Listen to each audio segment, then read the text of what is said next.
Dan and Kyle in the morning. What's up, Yates? How you doing today? I'm doing good, man. I wanted to talk about this before we get into the games and breaking everything down in a crazy week. But you know how we talk about dad life here or there. And you know how as your kids kind of get locked onto a song or an album or something like that, and then they will just run it into the absolute freaking ground. That is my current life with The Greatest Showman. If I were to tell you how many times I have listened to The Greatest Showman soundtrack this week alone, it would shock and appall you.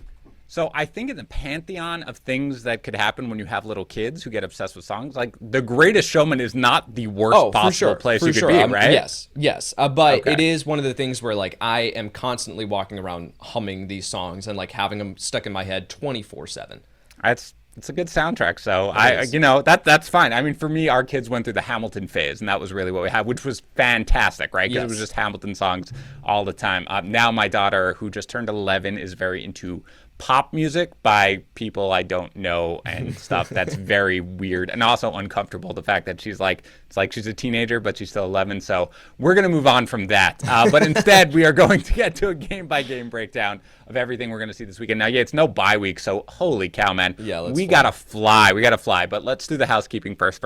Remember, we're giving away a signed Alvin Kamara jersey. All you got to do is subscribe to our YouTube channel. That is it. Then go to fantasypros.com/contest. Super easy. You also get great content because you are subscribed to a great YouTube channel. Again, youtube.com/fantasypros. So do that when you're signed Alvin Kamara jersey. Also, don't forget my primer. Hopefully you are still in your playoffs. Hopefully, if you are in your playoffs, you were not going against Travis Kelce last night, and you can continue to hope that you might win this week. fantasypros.com/myplaybook and get the My Primer feature. Yates and Pat, again, provide fantasy advice on every relevant fantasy player. I know Yates personally loved doing it this week, given the COVID situation around the NFL. Didn't complain about it whatsoever. The My Primer feature, you get basically My Primer for your individual fantasy team. It is fantastic. You really get a leg up. I use it, so it gives me even those additional insights into my fantasy team. Just sync your leagues for free today over at fantasypros.com/myplaybook, and you'll get the My Primer feature. All right, it's over-under challenge here, sponsored again, as always, by Caesars, a 10 fantasy point over-unders. Really fun to do, and you can do this every single week. There are weekly prizes. There's a grand prize, 2-night stay at Caesars Las Vegas Resort, plus airfare. Again, just go to fantasypros.com/challenge. Dak Prescott is facing the New York Football Giants, 20.5 fantasy points. Yates. Assuming that Ezekiel Elliott is at least at like 75%, 80%, I think that they could just lean on him completely in this game. It is up against the Giants, though, so I will take the over here, play it safe with Dak. I do think that he hits the over. Don't you know, Zeke is every week. Zeke is like, oh, I'm back. I feel good. I feel really good. And he's going to be in and out of this game. I'll lean the over, but that's basically about right. Tua Tagovailoa against the Jets. Probably no Jaylen Waddle unless the COVID protocols all change everything. 18.7 fantasy points. Well, spoiler alert, when we get to Miami, we don't know who the heck is playing running back. So we could see the Miami Dolphins have to throw a little bit more than normal. Even without Jaylen Waddle, I will take the over here for Tua. I will as well. I hope they go no RB, a zero RB strategy for a real NFL team this week. James Conner at Detroit, obviously question marks about his availability, but assuming he plays 14.4. Assuming that he plays, it's up against Detroit. He continues to find the end zone at just a ridiculous rate, so I will take the over as well. Yeah, if he plays, guaranteed a touchdown, so he doesn't need that much more than that, so I will as well. Javonte Williams against Cincinnati, 11.8 fantasy points. I expected this line to be a little bit higher, honestly, so I will take the over here, but I will take that slightly. You know, if it was like 12.5, I would probably take the under, so I'll lean under here slightly. Or over. Over, right. He is battling the leg injury, so, assuming he goes, obviously. Yeah, me too. I mean, the Bengals are pretty good against running backs. They don't allow a ton of rushing yards, but still, I will also go with the over. Antonio Gibson, we'll talk about the quarterback situation as we get to that game, which happened just before we started recording, but he is at Philadelphia at 12.6. Yeah, we're going to have Kyle Shermer starting for Washington this week, most likely, so I will take the under. Yeah, I think you're going to devote every resource to taking Antonio Gibson out of the game with that. Oh, was one of the guys Jaylen Waddle on the challenge this week, wasn't he? Yes. Did I miss that? That's fine. Well, Yates, He might play, assuming he plays against the Jets. 12.5 fantasy points. Yeah, these COVID protocols have shifted this week, so I have no idea what is going on. Like, that is just the theme of this entire week. Is like, I have no idea what is going on. Assuming that Jaylen Waddle can make it back and that he plays, I will easily take the over here. Way over for sure if he does play, and let's hope for a couple of my fantasy teams that he does. Seriously. Jamar Chase at Denver, 13.1. He's getting back to finding the end zone. He's getting back to being utilized deep downfield. I'll take the over here as well. I will as well. DeVonte Smith against Washington, 10.1. I will take the under here with DeVonte Smith, actually. I don't know what the quarterback situation is. That's something that we'll talk about, too, and break down. I'll take the under here with DeVonte Smith. Yeah, I wonder what the record is for most rush attempts by a team in a game, and I think they might break it in this one as they are heavy favorites and now have a team that they're going against with no quarterback. Amari Cooper at the Giants, 12.4. We talked about it with Dak. Like, do we see them lean on the passing game here, or do we see Ezekiel Elliott finally have a good game? So I'll play it safe here with Amari Cooper. I'll take the under. Kyle Pitts at San Francisco, last one, 9.2. I got to take the under here with Kyle Pitts. He's not going to find the end zone, so I'll play it safe, take the under. I'm in agreement with you on that one. All right, Friday morning, there will be news breaking as we do this podcast, as you guys know, but especially this week where, again, we just found out about Taylor Heinicke legit right before we started recording. As always, we will do what we can do while giving caveats and all that stuff. And let us begin, as we always do, with the Thursday night game. Weird game. I like the under a lot. Basically midway through the fourth quarter, and then it screamed over. Chiefs 34, Chargers 28. For the Chiefs, basically, Yates, you are relying on a handful of guys. They pretty much all come through in spades. Travis Kelce, 13 targets, 10 catches, 191 yards, and 2 touchdowns. Tyreek Hill, 13 targets, 12 catches, 146 yards, and 1 touchdown. Patrick Mahomes, 410 yards and 3 touchdowns. He does throw the pick. He does lose the fumble. He also has a 32-yard run. Mahomes looked like he was having one of the worst games I've ever seen. Oh, with my that word. I showed Will when he woke up this morning the missed, the Patrick Mahomes miss. Yeah. Oh, God, terrible. And he just looked terrible. He was missing open receivers early on. But this is why you start Patrick Mahomes, I guess. But regardless, we know all this. I guess, yeah. But I mean, it was great, obviously. And I actually ranked him aggressively this week, and I said, oh, God, this was a horrible mistake in the middle of it. But it turned out to be fine. But I was disappointed in another guy I ranked, I think, fairly aggressively this week. And that was Clyde Edwards-Helaire. I just kind of expected them to, focus on the run game a little bit more, play conservatively. 9 for 32 on the ground, so that's not great. 4 targets, 2 catches, 18 yards through the air. That's not great. He does get the 2-point conversion at least to boost it a little bit, thankfully. It's not even like Gabriel Williams really factored in here, Yates. I mean, Burton got the touchdown early on. Thank goodness I started Michael Burton in my fantasy if you did playoffs, in the Michael Burton Fantasy League. I'm sure you did. Darrell Williams was in on goal line formations as well a lot, so I don't know, Yates, what to say here, but basically, I guess if you have Clyde Edwards-Helaire on your fantasy team and you survive into next week, you're just still going to roll him out there against Pittsburgh? Yeah, you have to. I mean, it's up against Pittsburgh, too, so that's important to keep in mind, where they have just been gashed by opposing running backs. But, yeah, CEH is one of the guys where probably just doesn't have the ceiling. Doesn't have the ceiling that we want here in Kansas City. It's ridiculous that the starting running back for the Kansas City Chiefs is a borderline, mid-range RB2, but that's kind of just where we're at. So, assuming that you do not have better options on your roster, you're just continuing to roll out CEH and hope that he sees a little bit more work than what he did here this past week. For the Chargers, first, of course, prayers up to Donald Parham. Have you heard anything about that yet? He's in stable condition. Was the last the Chargers put out a statement last night that he was in stable condition, but was still undergoing tests and stuff like that. That was so scary. Yeah, it was really scary. So prayers up to him, of course. Let's talk about Austin Ekeler here, Yates, because it's funny. You mentioned, Yates, we were messaging on Slack that after lineups locked, after everybody put in our rankings, everything like that, you mentioned that his expert consensus ranking was 5th, which you and I think were both shocked at. I didn't look at it before. I had him 6th, and I was like, this is super aggressive. I don't even feel comfortable with this right now. You had him, I think you said 11th? Yeah, Yates? I had him at 11. Right.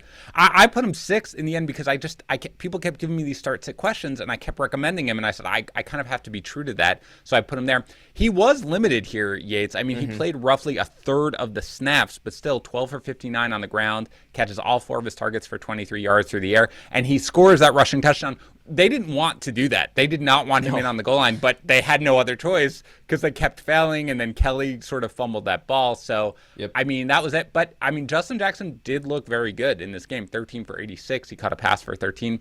I mean, I guess you assume that Ekeler will be at least closer to 100% with 10 days off or whatever. Right. They get Houston next. Do you have any concerns here, Yates, that given how good Jackson looked, that he's going to factor in a little bit more down the stretch? No, zero concern. Justin Jackson has done this throughout his career where he has, gotten a little bit of opportunity in this offense and then has, and he's been effective. Like you look at his career yards per carry numbers, they're ridiculous.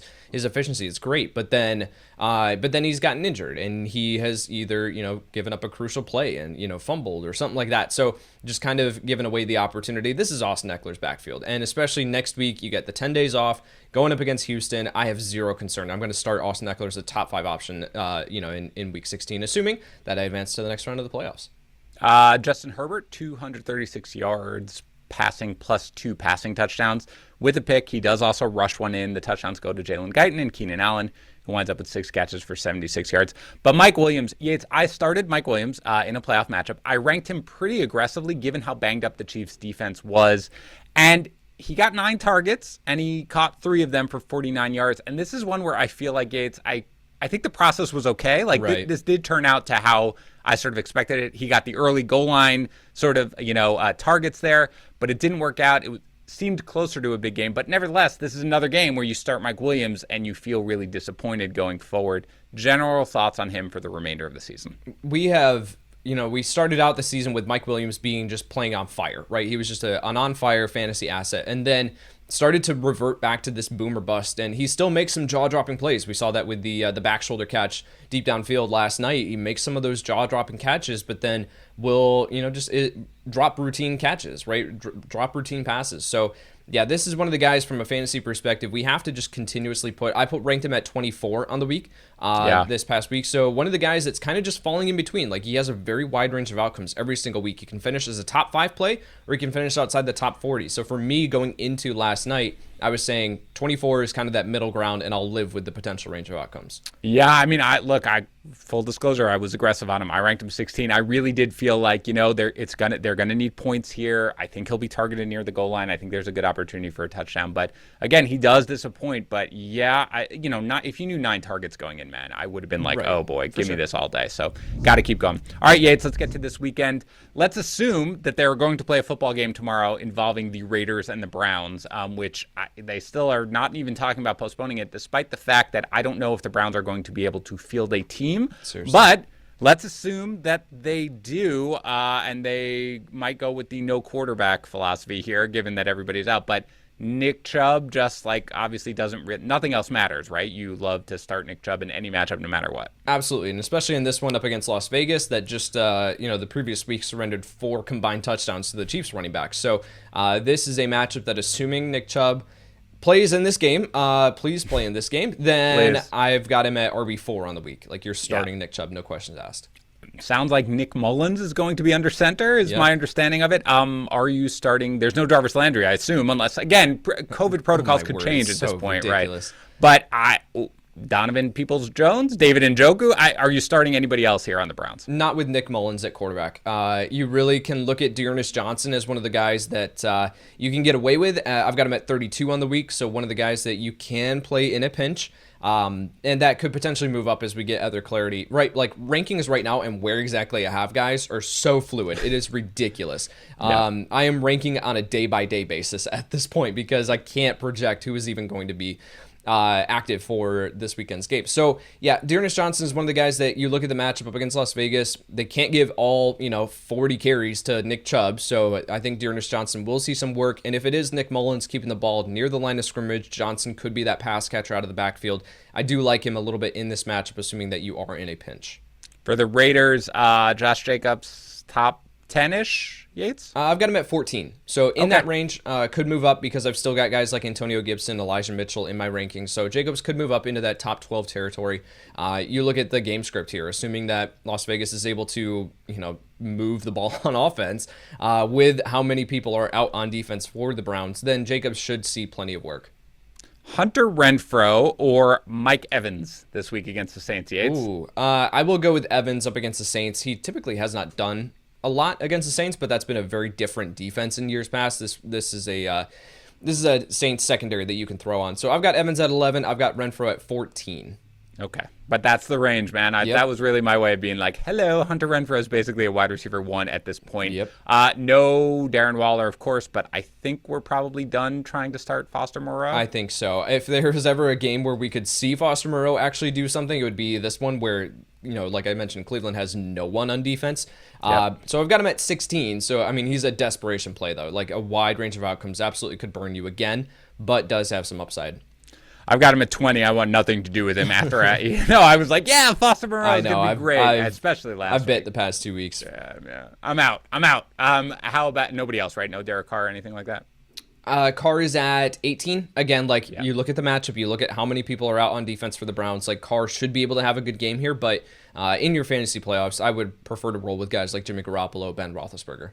I'm with you. All right, Yates, let's get to the other side of the game. Patriots at the Colts. Of course, you're starting Jonathan Taylor. I mentioned on the kickoff, Yates, how I had Pittman ranked 26th because I was a little nervous about him given that he will go up against J.C. Jackson, just the way the Patriots limit wide receivers, and that you had him 21st. Is that still where you're at? I've got him at 23.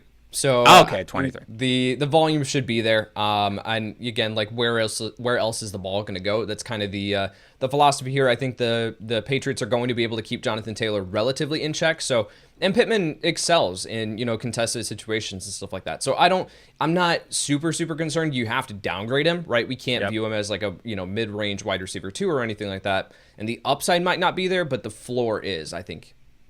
I've never been so proud of you as I am now that you have Pittman outside of your top 20 wide receivers. Very good. Anybody else on the Colts, Yates, other than Taylor and Pittman? No, you can't look at anyone else.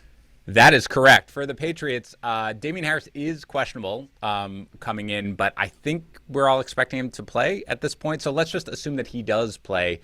Which Patriots running back are you starting, or will you start either one of them? I will probably start Rhamondre Stevenson, but his upside is capped, right? You look at the matchup up against Indianapolis. It's a tougher run defense. You can exploit them through the air, so I think we're going to see Mac Jones start to see more than 3 pass attempts. So Rhamondre Stevenson, I've got it RB31 on the week currently, and I think that he could rise, but this is an interesting running back week because we do have so many guys that are kind of in flux, so we could see them move up. But if we get word that, Myles Gaskin isn't going to play, or Elijah Mitchell, Antonio Gibson, these other situations, stuff like that, where Stevenson could move up, but suddenly with Michael Carter coming back, Chase Edmonds potentially coming back, you've still got guys, James Robinson's going to move up rankings because of Urban Meyer. Bye. So, I think that Stevenson is kind of like one of these guys, assuming that he splits the backfield with Damien Harris, then what's the upside?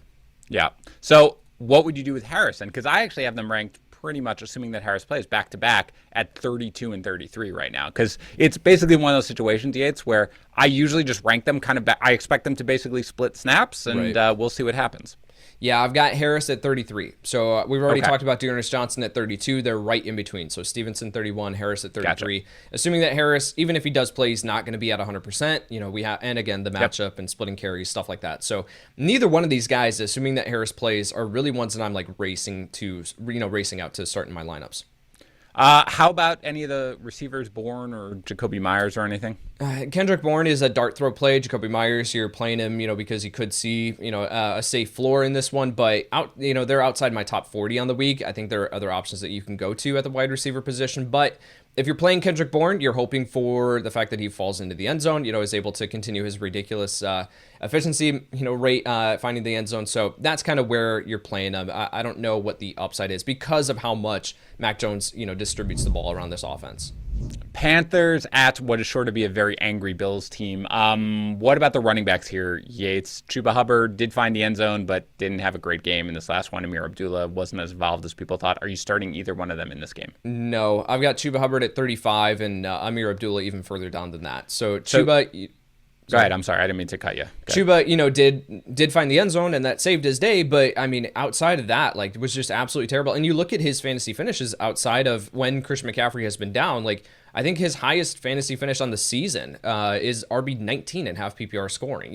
He hasn't been this high-level insurance policy that we thought he was going to be, and he's going up against Buffalo. So I really do not think that this is a matchup where we, roll out Chuba Hubbard unless we are absolutely, absolutely desperate. So you are starting, just to be clear, both Patriots running backs, correct, either one of them on Saturday rather than Chuba Hubbard, right? Correct. Okay, very good. DJ Moore is obviously battling a little bit of a hammy issue, but it sounds like he will play this one, and you're going to start him, right? Yeah, you're going to start him, but more in the low-end wide receiver 2 territory rather than, the upside or anything like that. We have this quarterback situation in Carolina, like Sam Darnold returned to practice and stuff like that, so we don't know if he's going to play, if it's going to be Cam Newton. We could see Matt Rule go, hey, let's roll out all 3 quarterbacks just for the hell of it. So, I really don't want to go and rank DJ Moore as like a top 12 option or anything like that, but should still see a safe floor. DJ Moore or a Cardinals wide receiver? Oh, that's close. I think I would still go with DJ Moore because the game script for Arizona could easily be, let's just run the ball. You know, assuming that James Conner plays, then let's just run the ball. We got Chase Edmonds, we got Kyler Murray, and let's just run the ball for all 4 quarters, and that doesn't lead to a ton of upside. Any of those wide receivers are going to have to find the end zone. Anyone else? Robbie Anderson? No, you can't look Robbie Anderson's way. Is anything more than, dart throw? I've got him at 54 on the week. Very good. For the Bills, you are starting Josh Allen, even though obviously he's a little limited, but you start Josh Allen. Of course, you are starting Stephon Diggs. Are you starting any other receiver on the Bills? We have no Emmanuel Sanders for this game, most likely. So it sounds like he's trending towards being out for this one. That means that we should fire up Gabriel Davis in our starting lineups. I talked about this on the Wednesday Start-Sit show, saying that Gabriel Davis, it ranks 19th in the NFL at the wide receiver position in red zone targets. He has 38 total targets on the season, and 12 of those have come in the red zone. So if we look at an increased opportunity here for Gabriel Davis to be involved, not only, in the red zone, but then also outside of it, I think that he has plenty of upside in this one. So I've got him at 32 on the week. Yeah, I mentioned this in the kickoff as well. Yes, I'm at 33. I think it was 41st, maybe, in expert consensus rankings. I don't know if that's just because people are waiting for Emmanuel Sanders to be ruled out, but could be. Davis has to be higher than that. Yeah, what about Beasley Yates? Low floor, I've got him at 40, exactly. So you can't look his way, but what's the upside? Dawson Knox sort of worked himself into must-start tight end territory here. Yeah, I've got him at 5 on the week. Yeah, as do I. Any running back here for the Bills that you want to start? Nope, run away.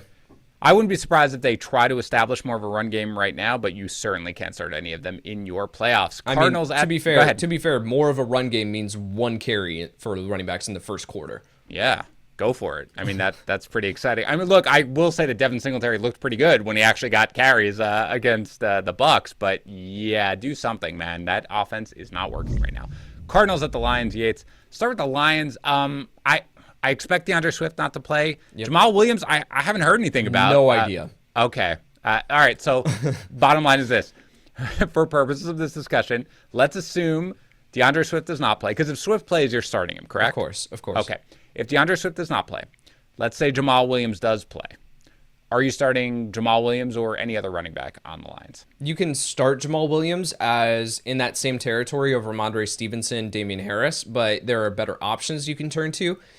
So we just don't know his health status. We don't know what the workload's going to be. They could easily just get boat raced in this one. So we see Jared Goff throw the ball 50 plus times. So there's a lot of concerns there, but as a high floor, low upside play, you could look Jamaal Williams' way, assuming that he plays. Otherwise, like Craig Reynolds, he looked good, but you are looking at Craig Reynolds because you are absolutely desperate and you have no other option. This is just a backfield I would prefer to stay away from.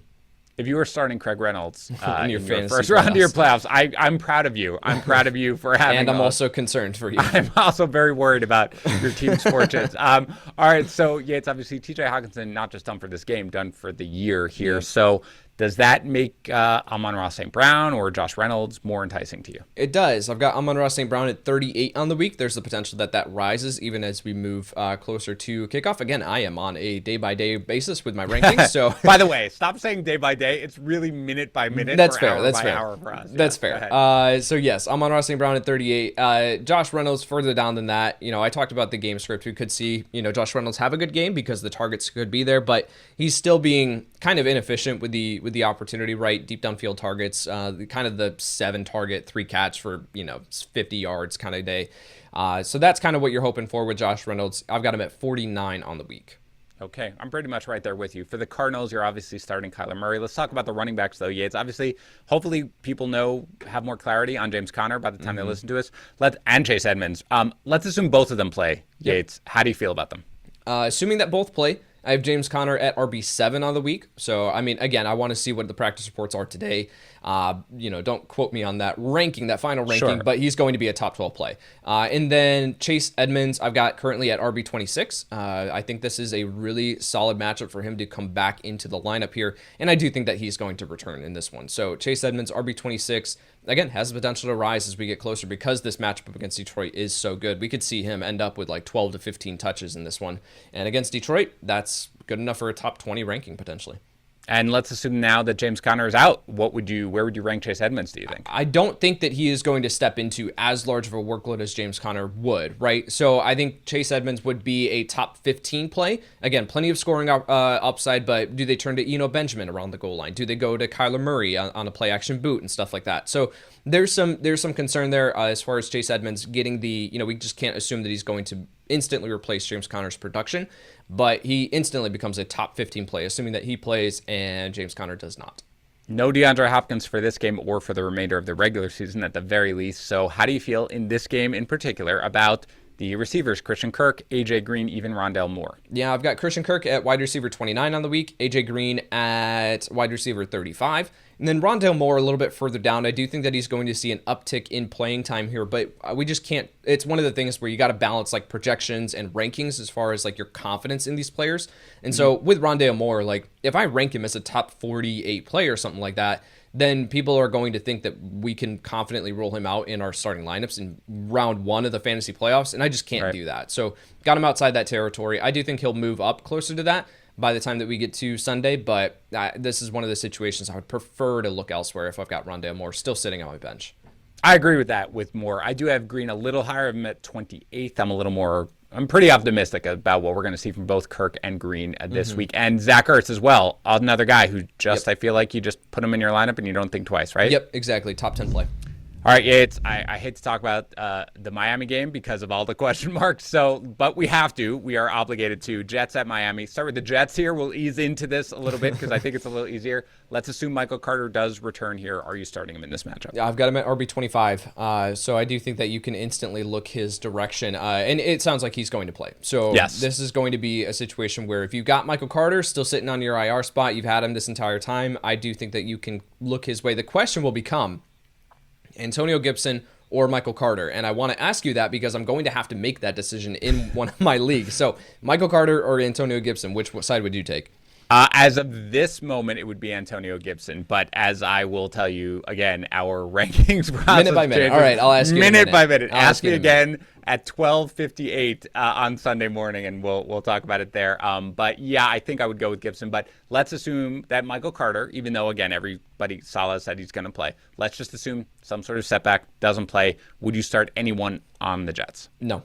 Nope. That's the correct answer. Yates, the running backs for the Dolphins. Let's just be as blunt as possible. We have no idea what is going to happen. Now, again, because even Dokes is placed on the COVID list at this point. Oh, I missed that. No, he was placed on the COVID list, Yates. I think he tested positive for it. Yes, last night he was placed on it.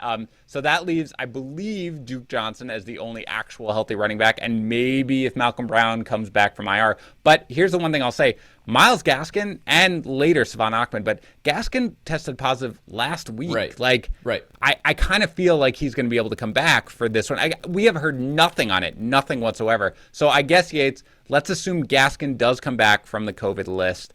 Are you firing him up here against just an abysmal run defense? I think you have to. We don't know what his conditioning is going to be. We don't know if he was having like symptoms and what his like health status is coming back from this. So absolutely no idea here with Myles Gaskin. So you got to be at least a little bit cautious. But going up against the New York Jets, if it was any other matchup, I would be like, no, sit Myles Gaskin, sit any Dolphins running back. But it is up against the New York Jets. So he will end up as a top 24 play for me. I've got him at 29 currently. That's just because who knows? Who knows what is happening here with this backfield? So, he would end up as a low-end RB2 for me with upside, assuming that he is, 100%. Let's assume none of these guys comes off the COVID list, Yates, in time for it. And you've got Duke Johnson, and I don't know, maybe they signed Lamar Miller or something like Miller, that. right. I was about to say Lamar Miller. What would you dare start any Miami running back? No. I mean, no. You can't look at Duke Johnson. Like, that would be a major flex. Like, starting Duke Johnson in your fantasy playoffs and being like, dude, to the person that you beat in round one, like you lost because I started Duke Johnson. Like, how does that make you feel? So no, but outside of that, outside of the flex appeal, no, you cannot look at Duke Johnson or any other Dolphins running back. Hopefully that person is also able to start Craig Reynolds as well in his lineup, and then you can be like, what up, beat this team. Okay. So, obviously, we are expecting Jaylen Waddle to miss this game. If Jaylen Waddle plays, we fire him up, of course. 12, DeVante Parker, Yates, regardless of if Waddle starts, how do you feel about him? Regardless, you're starting him. I would move him down slightly if Waddle is somehow able to make it back for this game. Assuming that Waddle is out, I have DeVante Parker at wide receiver 20 on the week. Mm-hmm. Yep, I agree, but you are starting him either way. Mike Gesicki in your lineup? I think you have to at this point. How about Tua? Yeah, I've got Tua at QB 12 on the week. So this is, I talked about it where we don't know what's going on with the running back situation. So there's the possibility that we see Miami throw the ball even more than they normally have been. And that's still a ridiculously high rate. So I think Tua is one of the guys that you can start with confidence here in round one of your fantasy playoffs. As a streaming option, I feel really, really solid with him. Yeah, right now I'm at 10, so I'm all in here on Tua. So yeah, before we get to the next game, I will tell you that on Fridays, my wife asked me to get Will up in the morning and go to school and get ready for school, which is fine. His bus comes at 7:07 in the morning, so that's a little aggressive for someone like me who stays up pretty much all night and gets ready to go.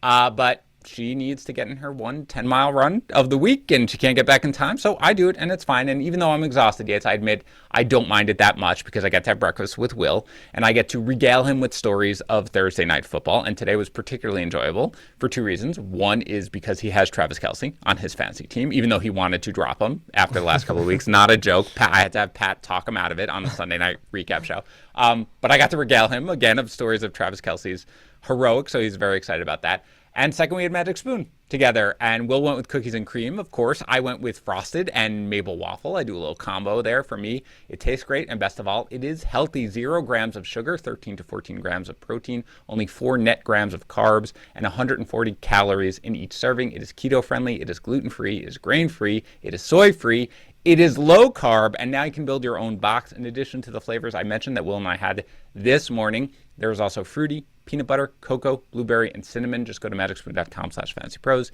Use our code fantasypros at checkout to get $5 off your order. It is also backed by a happiness guarantee. So if you don't like it for any reason, which you will, but if you didn't, they'll refund your money. Just go to magicspoon.com/fantasypros. Use our code fantasypros at checkout to get $5 off your order. All right, Yates, Cowboys at the Giants. Sounds like maybe Pollard will return here. I don't know if it matters to you, but what are you doing with Zeke? What am I doing with Zeke? Oh, that is the question, isn't it? I've got him at RB19 on the week. So this is someone that I think that you can still rule out. It's going to come down to, like, do I play any of the Denver Broncos running backs over Ezekiel Elliott? I've got Javonte at 18, Melvin Gordon at 20. Do I play James Robinson over Ezekiel Elliott? At this point, I'll probably play James Robinson by Urban Meyer. And then... yeah, so that's the question. Is just with Ezekiel Elliott, it comes down to health, and it comes down to the workload. So that is assuming that Tony Pollard isn't going to play. If Tony Pollard does somehow suit up, then I think I would bounce down Ezekiel Elliott a couple more spots. Garage door. A couple more spots past that. So Zeke is someone that just at this point, you're playing as a low-end RB2, and that's pretty much it. Yeah, I agree. I am starting him in a fantasy. I mean, you're not benching him. Like, this is what it is. It's sort of the worst case scenario because you have to start him and you don't feel great about it. How about the receivers here? Yates, Lamb, Amari Cooper, Michael Gallup. Are you starting them all? I think you have to start them all. I've got CeeDee Lamb at wide receiver 9, Amari Cooper at wide receiver 16, and then Gallup at wide receiver 28. So that's kind of the way that it's been over the past several weeks. And you don't exactly know who's going to have the monstrous game here, but I think that all three of these guys are worthy of being started. Dalton Schultz, Yates, this is getting to a little bit of what I thought might happen when you had all three wide receivers, which is somebody getting squeezed out, but that guy happens to be Schultz, not really the receivers. What do you think? Yeah, he's right on that edge of top 12 territory for me. So I think that it just comes down to, like, what other tight ends are you going to start over Dalton Schultz? Are you going to start Tyler Higbee? Are you going to start Noah Fant? Tyler Conklin? Like, that's kind of where we're at with the tight end position. So I've still got Dalton Schultz at 11. I don't feel confident in that ranking, but I do still think that there is upside, right? So that's why he still falls into this bucket of the top 12 tight ends. Yeah, I think once you get past 10 at tight end, you don't feel good about anyone. Right. So I agree. That's around where I have him. And you're starting Dak? Yes. I think that we have to be concerned. Yep. We can't be as optimistic with Dak as we have been in weeks past, but I've got him at 8 on the week, so you're still starting him. I have him at 8 as well. For the Giants, the quarterback situation is fantastic. We're going to see probably a combination of Mike Lennon and Jake Fromm, but let's start with Saquon Barkley, Yates. If you made it to the playoffs with Saquon Barkley on your team, then congratulations. Take a victory lap. Take a bow, my friend. But are you starting him in this one?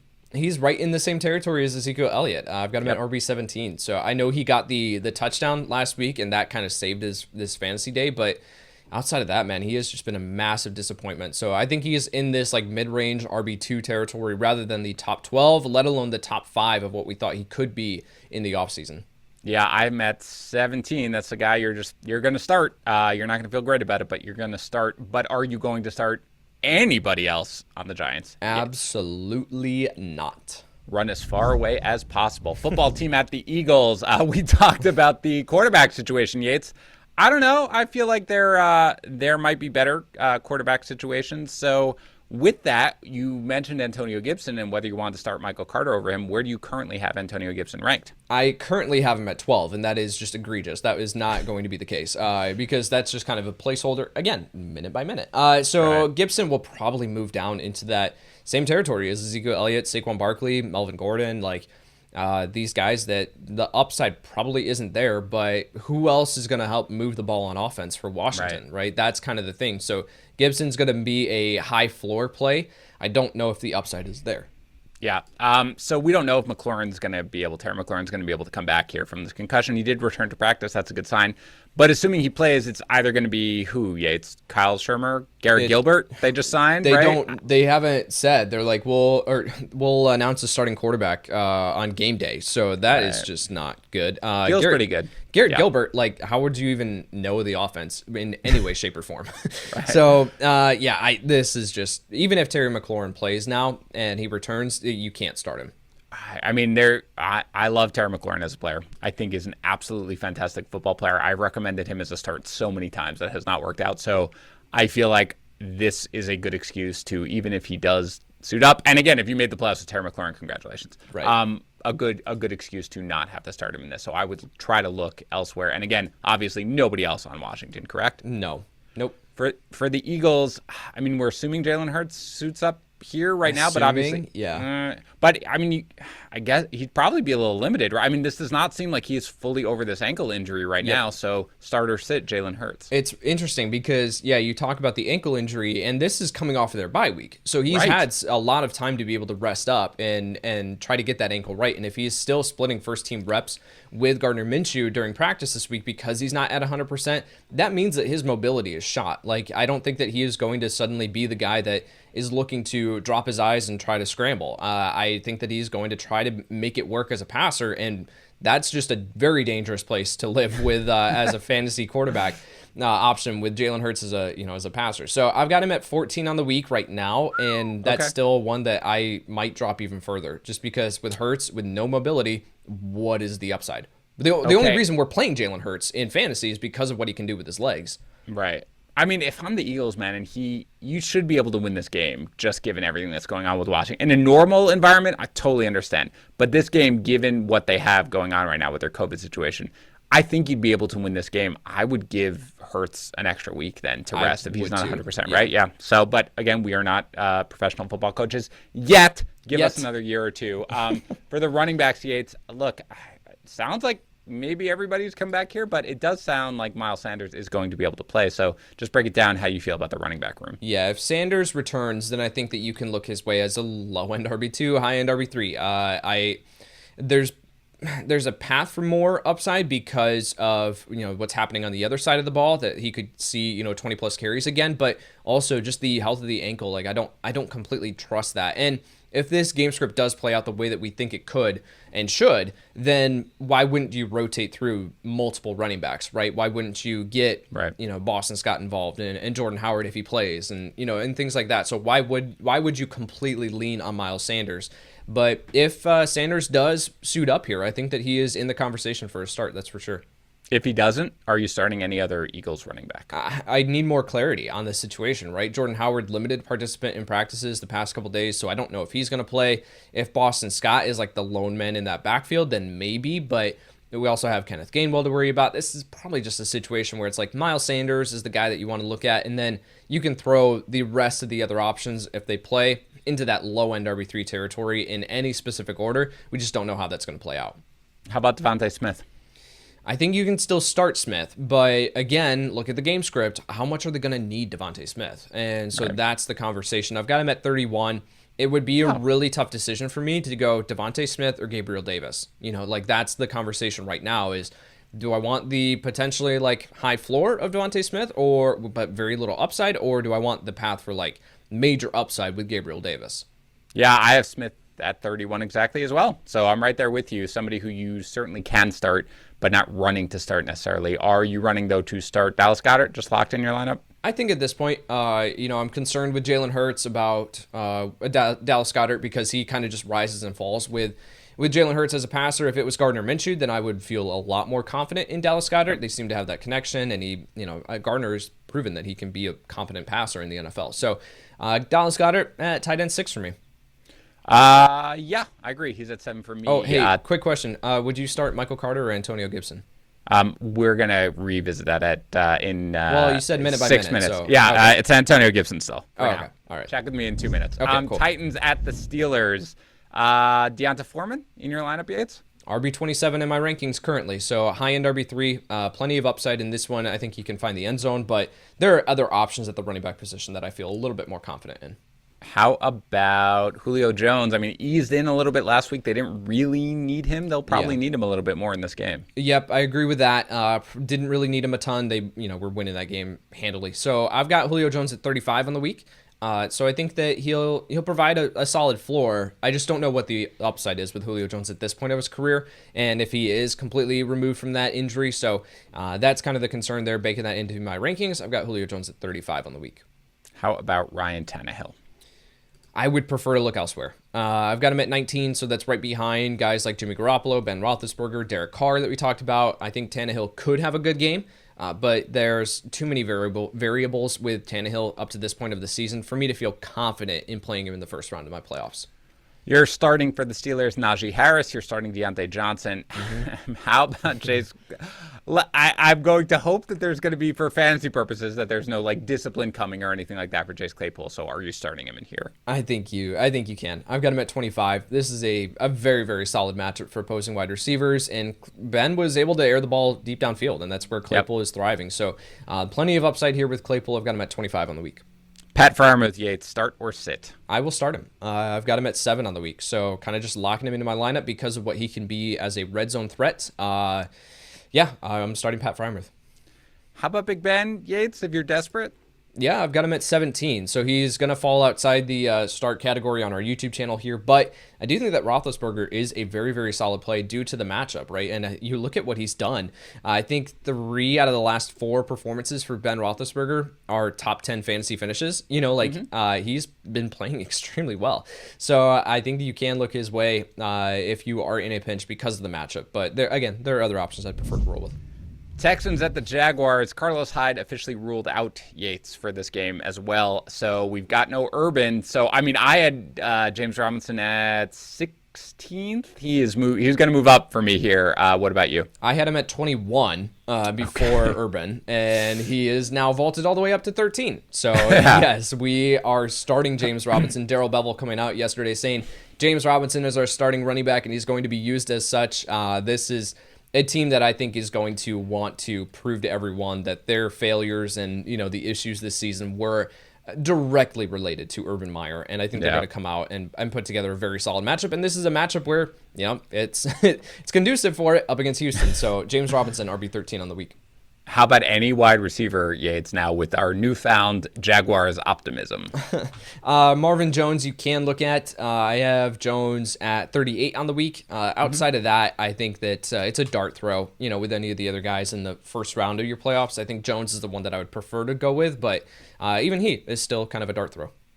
Brandon Cooks finally came through after a lengthy period of not. It makes sense the 1 week that I faded him. Of course. He needs Davis Mills, perhaps. He'll get him here. So are you starting Brandon Cooks in this matchup?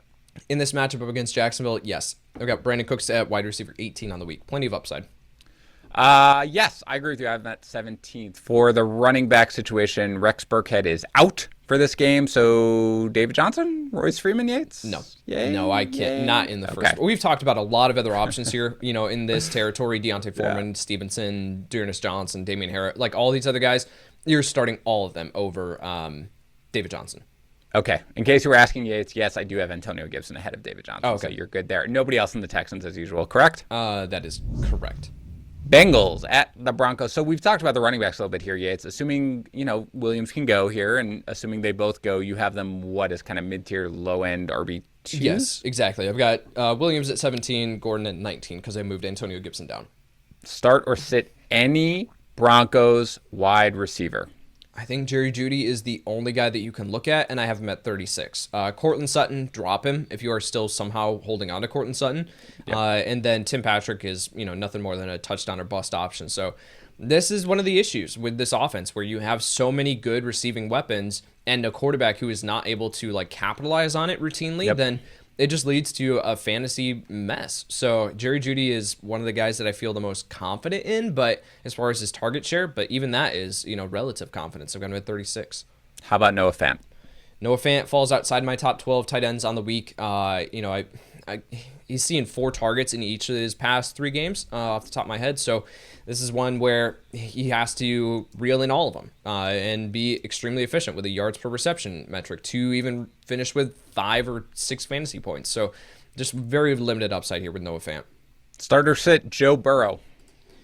Oh, Joe Burrow I have at 13 on the week, so definitely can consider him as a start. I don't like the matchup up against Denver, and I think that, guys like Tua are solid starts. He kind of falls into, are you going to start Russell Wilson, Jimmy Garoppolo, Ben Roethlisberger? They're all kind of in that same range for me. So Joe Burrow, though, does get the nod as the highest ranked guy in that territory. Have him at 13. Starting Joe Mixon, Jamar Chase, T. Higgins, 0 questions about any of them, correct? Of course, yep. How about Tyler Boyd? Tyler Boyd routinely, I've faded him all year. It's worked out. So he's at 46 on the week for me. Yeah, you are always lower on him than I am. I mean, I'm at 41, and that has worked out for you. So kudos to you. And again, you're sitting CJ Uzomah, correct? Yes. Falcons at the 49ers. You are starting Cordero Patterson, but you always sort of say when after rankings lock and you look at ECR, you're sort of like, why is Kyle Pitts where he is in ECR, where you have him ranked this week? I have him at tight end 8. So still in the start consideration there. Should see plenty of volume, but what's the upside? He's not seeing red zone targets. He's not involved in that area of the field. So Kyle Pitts at tight end 8 on the week for me. How about Russell Gage? Just kind of quietly getting it done every week at this point for fantasy managers. At this point, we just got to lock him into our starting lineups. He's at 33 for me.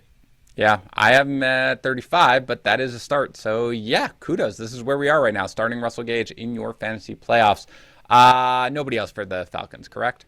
Not Mike Davis. Please don't start Mike Davis. That's where we're going. All I'll say. That's what I wanted to say. I didn't want to say his name, though, because I am already embarrassed for all my preseason recommendations. It's my own fault.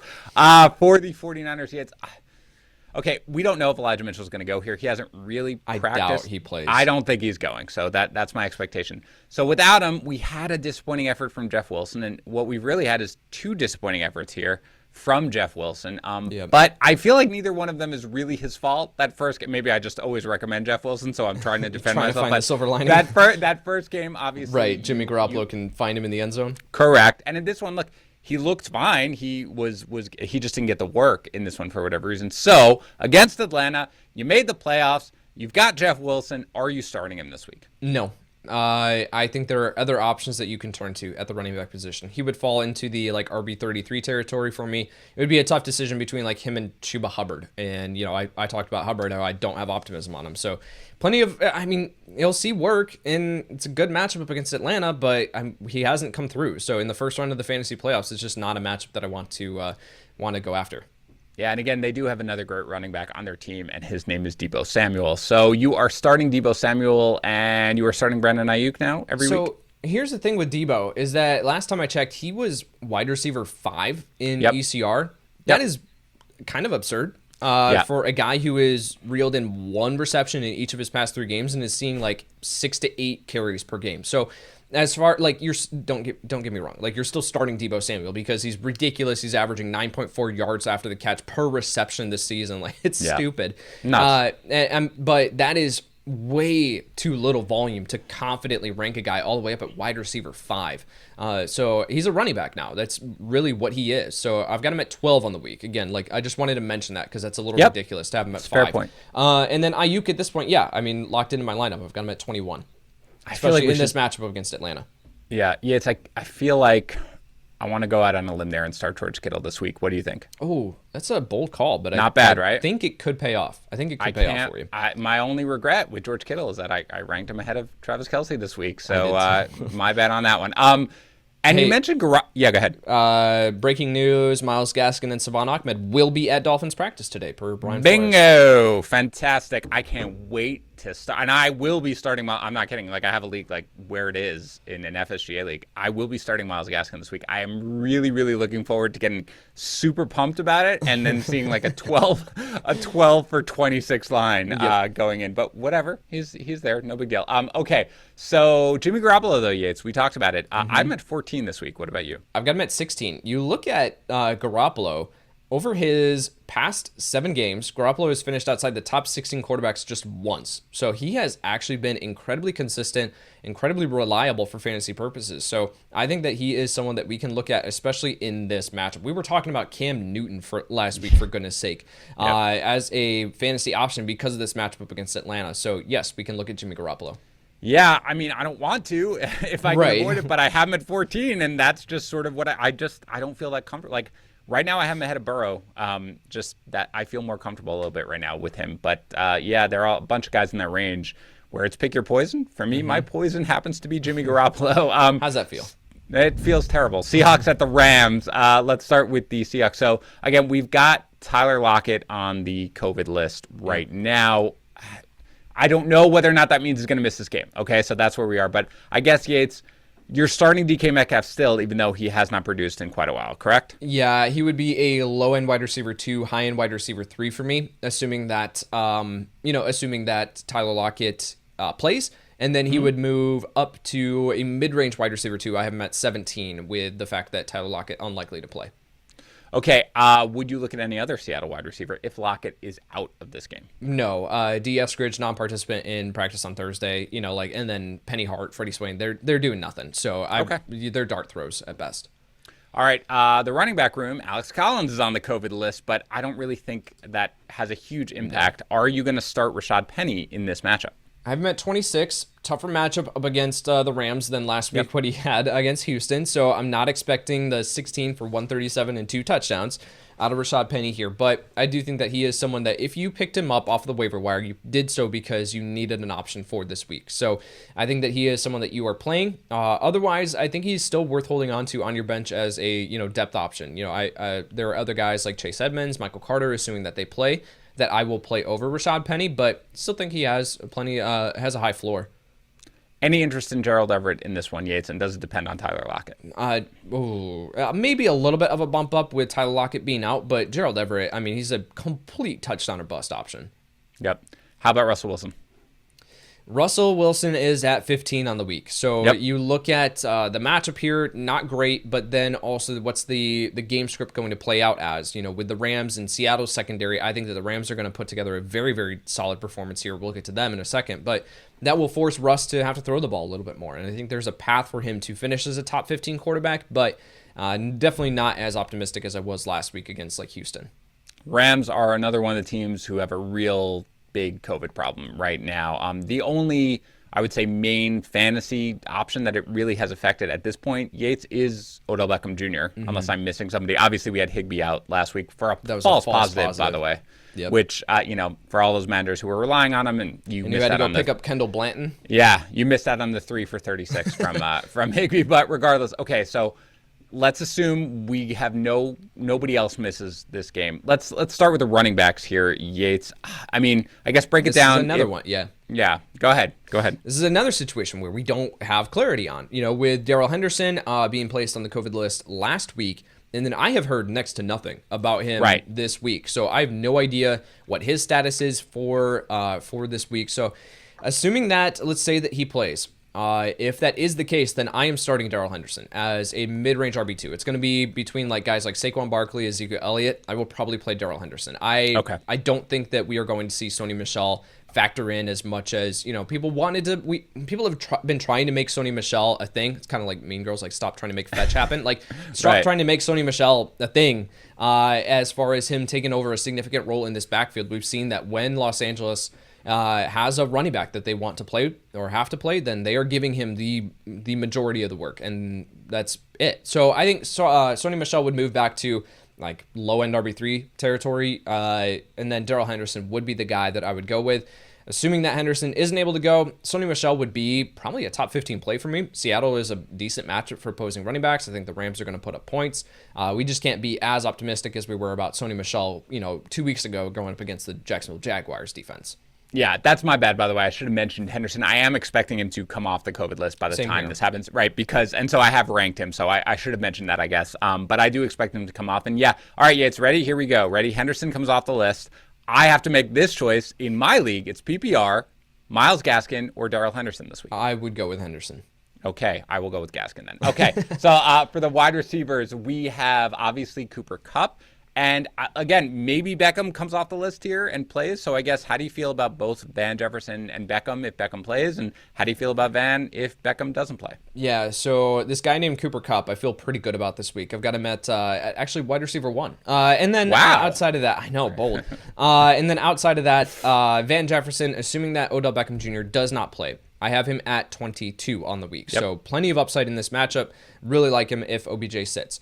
If OBJ comes back, I will play Odell Beckham Jr. probably in that like 22, wide receiver 22 spot, and then move Jefferson down to 28, 29. Like it would be a conversation of Christian Kirk, KJ Osborne for me, or Van Jefferson. So that's kind of the territory.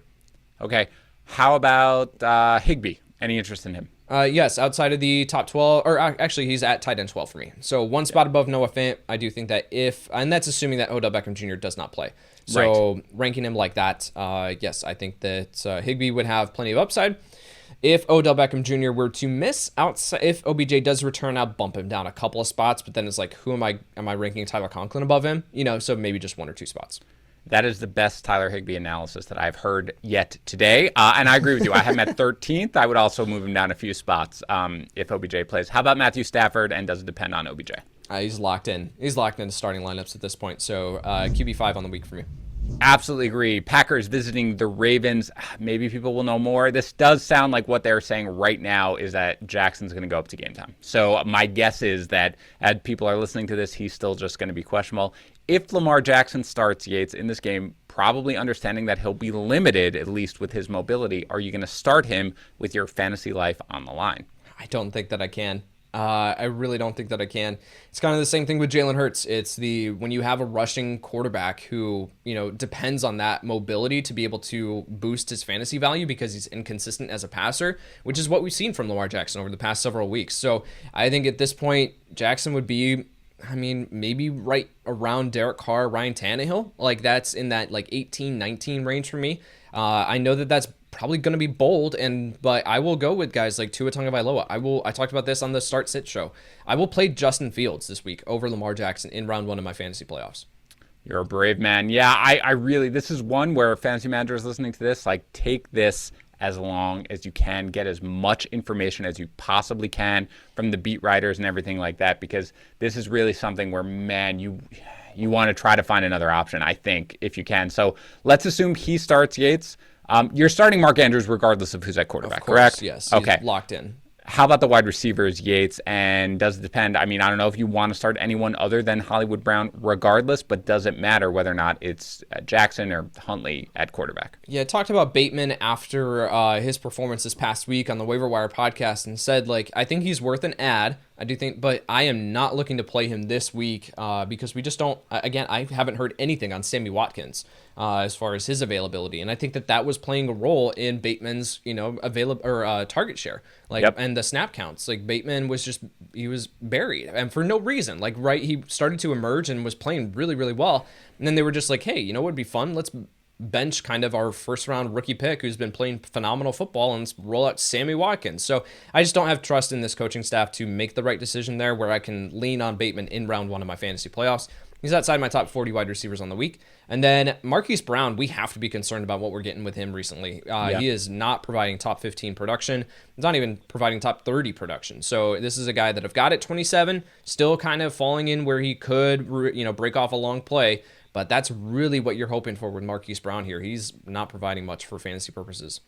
Yeah, I don't want to start Bateman either. If they see what he did at the end of that game and Sammy Watkins is healthy and they go, yeah, you know what? We're going to run you behind Sammy Watkins once again. I just don't know what they're doing there. So it's really frustrating. But either way, you're not starting Bateman this week. You just can't. You can't have confidence regardless of who's at the quarterback. How about Devontae Freeman, Yates? I mean, he didn't get that touchdown last week because Latavius Murray came in for his one touch for the game. But, I mean, he was heavily involved. Other than that, it's including in the passing game. So start or sit Devontae Freeman. I will start Devontae Freeman, but that is as a high floor, low upside play. We just don't know if he's going to get the same treatment where we see Latavius Murray come in around the goal line. So there's just variables there with Devontae Freeman. So kind of splitting the gap there. I've got him at 22 on the week. That's exactly where I have him as well. For the Packers, look, Aaron Jones has now an illness and a knee injury, but assuming that he goes, Yates, how do you feel about both Packers running backs? Oh, man, I talked about Aaron Jones as a guy that I have concerns about. 8 total opportunities this past week. That is very, very concerning. Now, he turned it into 2 touchdowns, but that is a ridiculous rate. So, especially, too, when you factor in this illness, we don't know exactly what that's entailing. So, I've got Jones currently at 14 on the week, but that is because I've still got a lot of other, running backs. We've talked about it up to this point. So much is in flux there. So, he'll be a, mid-range RB2 for me. In my rankings, A.J. Dillon, low-end RB2, into that, maybe squeaking into the mid-range RB2 range. This gap is a lot closer between Aaron Jones and A.J. Dillon than I think a lot of people want to admit, and this is a tougher matchup. Baltimore allowing the 6th fewest fantasy points to opposing running backs this season, so I don't know if the upside is there for either of these guys. That's the thing. I'm with you, Yates. I have a lot of concerns. I mean, he has not had a ton of touches. He has not had a ton of rushing yards. You're very touchdown dependent at this point with Jones, and that's just something that makes me a little concerned. And again, you mentioned it. The Ravens are much better against the run than the pass, so Aaron Rodgers, despite whatever he says about his toe, of course you fire him up. Of course you fire up Davante Adams, obviously, as you do every matchup. Nobody else, though, right, for the Packers? Marquez Valdes-Scantling, Allen Lazard, they are flex options at best, and you have absolutely no idea which one of them it's going to be. We know what Davante Adams is going to provide, and then it is a complete crapshoot as far as which one of those guys is going to step up outside of Adams. So I think you can look at MVS because of the path for upside as a deep downfield threat and big playability, but there's a potential that he gives you, the 3 for 20 and 0 line. Yeah, right. Yeah, I've got MBS at 45, Lazard at 51. I'm trying to avoid them if it's at all possible. Saints at the Bucks. You're starting Alvin Kamara. What about Taysom Hill, Yates? I mean, Hill's so interesting to me because he's had 2 very, very good fantasy days. Both of them have been saved by totally fluky plays, right? The Deontay Harris, last-minute 70-yard catch and run, and then the crazy run that Hill had himself, which was totally unnecessary, and he should have fallen down anyway. So what do you do now against the Bucks? I think you continue to look Taysom Hill's way because of what he provides you as a mobile quarterback. I think he's still a top 12 option for this week. He's finished as the QB4 exactly each of his past 2 starts. Am I ranking him there? Absolutely not. But he has the upside for it, and we just don't know what we're going to get as a passer. That's the thing against the Bucks. So you can pass on the Bucks, but that's just we don't know if Hill's going to be able to do that. But I do feel at least confident and safe with his rushing ability, whereas with guys like Jalen Hurts and Lamar Jackson, who would be ranked right around Taysom Hill because of what they, very similar narratives, and with each of those quarterbacks, they're dealing with ankle injuries. Taysom Hill is not, so he's got the finger injury, but he can still make it work as a runner. Taysom Hill or Tua? Right now, I have Taysom Hill above Tua. Okay. That is one where I don't feel confident in that. They're in the same tier, but I will probably still go Taysom Hill. Yeah, I will probably go Tua, but they are right there, which is why I asked the question, because that's right where sort of the line is for me. Decision. Nobody else in the Saints, I assume, Yates, other than Kamara and Hill? No. Nope. Okay. For the Bucks. Yay, I love it. We'll get to Fournette in a second, but other than assuming that Fournette plays and is healthy, even in the matchup against the Saints, you just fire up everybody. Brady, Evans, Fournette, Godwin, Gronkowski. Yes? Yep, pretty easy.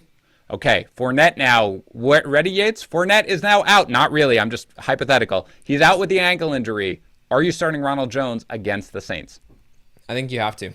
I think you have to for the scoring opportunities. Giovanni Bernard out. So I think it's Keyshawn Vaughn, it's Ronald Jones, and Jones is going to see plenty of work. So I think, we can't put him in the RB6 spot or RB5, where we've got Leonard Fournette, but I do think that he would be a borderline top 12 play just because of the workload that he's going to see. We know that he can be efficient, and then the scoring opportunities. So yes, I will start Ronald Jones in round 1 of the fantasy playoffs. Oh, I would too, and I would feel disgusting. Vikings at the Bears, Yates. So start with the running backs here. Assuming that Montgomery goes, you fire him up, no questions asked, right? Yep, got him at RB10 on the week. How about you? You seem optimistic here on Fields, Yates. Yes. I mean, what do you expect from him in this game? This is a beautiful matchup up against Minnesota. They are allowing the most fantasy points this season to opposing wide receivers. I think the third most to opposing quarterbacks off the top of my head. Big Ben just threw for 308 yards against them. And then Fields, each of his 3 past starts, right? He had the start against Baltimore, but that he got injured. Each of his past 3 full starts, he's finished as a top 10 fantasy quarterback each of those times. Like, it's not going to be pretty. It's not going to be perfect. But in this plus matchup, plus what he can do with his legs, I think Justin Fields has to be in starting lineups this week as a top 12 play. Wow, top 12. So that's got him at 11. Got him at 11. Wow. Oh boy, good on you, buddy. I'm not quite as optimistic on him, being a little more cautious on him, but all right, I feel it. So I assume then if you are ranking Fields that aggressively, you have no problem starting Darnell Mooney. Right, with Allen Robinson on the COVID list, Mooney is at wide receiver 26 for me, so definitely not as high as I would have ranked him just a few weeks ago with Jakeem Grant suddenly seeing work in this offense, and Amir Bird, and it's not a guarantee that Darnell Mooney is going to see the the most targets on the team. So we have to be at least a little bit cautious. But we talked about the matchup. I mean, the most fantasy points to opposing wide receivers. How can we not at least look Darnell Mooney's way? So got him 1 spot above Marquise Brown, 2 spots above Michael Gallup. It's kind of the range that we can look at him. Anybody else? Cole Kmet? Anybody else in the Bears? Not in this one. Kmet, I've got at 21 on the week. So really, you're not looking his way. Starter sit Kirk Cousins, Yates. I'm starting him. I've got him 1 spot above Justin Fields. I think that in this matchup against Chicago, which is dealing with a ton of COVID stuff themselves on the defensive side, no Eddie Jackson in this one, no Eddie Goldman on the defensive line. So I think Cousins is going to have a ton of time to be able to throw, and he's got the big playability. This is a good matchup up against Chicago. So Cousins at 10 for me.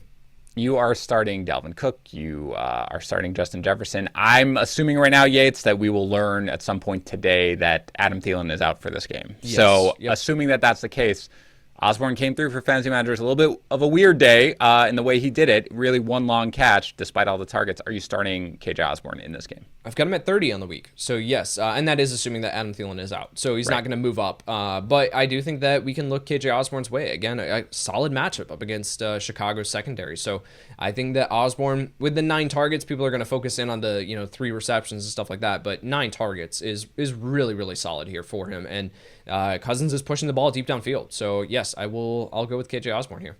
Tyler Conklin disappointed last week. Would you start him in this matchup? I've got him at tight end 14, but it's more so an indication of like what is going on at the tight end position. Like, for example, I had Jared Cook at tight end 15 last night, so didn't feel confident in playing Jared Cook, but that's just where the tight end rankings are. It was almost a big game. Almost a big game. So close. Close. Yeah. Conklin at 14 for me. All right. Very good. All right, Yates, good job. We had obviously extra games this week without the buys, but we made it in a relatively timely fashion. I know, get some rest there. Thanks to Bettle. Don't let your fantasy season end. Keep it going at Bettle. Win some money. Head over to Bettle.co. Sign up for free to import your Yahoo or ESPN League. Again, that's Bettle.co. Thanks also to Magic Spoon. Get your next delicious bowl of guilt-free cereal at magicspoon.com/fantasypros. Use code fantasypros to save $5. Have a great weekend of football, everybody. I'm going to talk to you again, as always, on the Sunday Night Recap Show. Thanks for tuning in to the Fantasy Pros YouTube channel. Don't forget to check out our featured videos. And while you're at it, make sure to follow us on Instagram, Facebook, and Twitter at Fantasy Pros, so you can get the latest news and updates to give you the edge you need in your fantasy league.